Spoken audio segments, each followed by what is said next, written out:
मैं एक पत्र आया है, देखिए।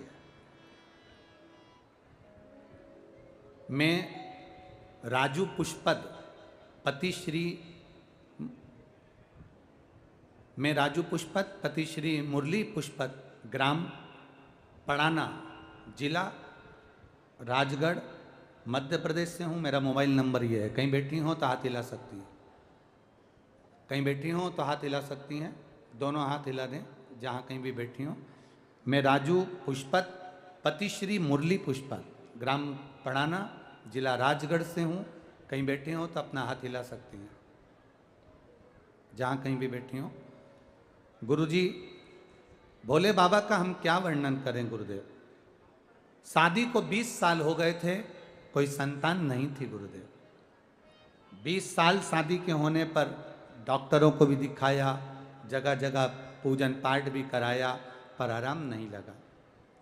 डॉक्टर ने कहा कि आपके बच्चादानी में गांठ है, उस बच्चेदानी की गांठ का ऑपरेशन भी करा लिया तो भी संतान का सुख नहीं हुआ गुरुदेव।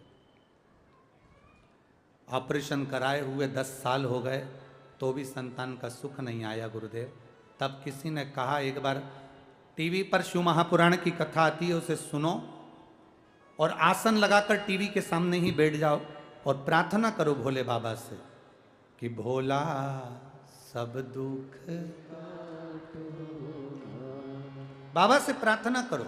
गुरुदेव बाबा से प्रार्थना करी और पशुपतिनाथ का व्रत करना प्रारंभ करा। सफेद आंकड़े की जड़ का प्रयोग करा। 20 साल के बाद हमने जब प्रयोग करा, डॉक्टर सब फेल हो चुके थे, तब वो आंकड़े की जड़ और पशुपतिनाथ का व्रत जब करा, 3 महीने निकल गए पर औलाद नहीं हुई, न गर्भ ठहरा।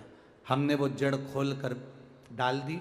पति भी कहने लगे, देखे सब महाराज बेवकूफ़ बनाते हैं, ये भी बना रहा होगा, तो हमने वो जड़ खोल दी। दूसरी बार मेरी पड़ोसन ने फिर कहा, एक बार शिव पुराण फिर सुन। हमने दूसरी बार टीवी के सामने शिव पुराण सुनी, सफेद आंकड़े की जड़ को फिर कमर में बांधा।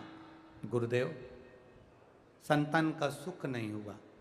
फिर विचार करा, इस जड़ को थोड़ा 3 महीने तक और बंधी रहने देती हूँ। 3 महीने और बंधी रही और बाबा की कृपा से मेरा गर्भ ठहर गया गुरुदेव। और शिव कृपा इसको कहते हैं। 20 साल के बाद जब गर्भ ठहरा, डॉक्टर को सोनोग्राफी कराने के लिए गए तो उसने कह दिया, तुम्हारे गर्भ में गठान है, बच्चा नहीं है।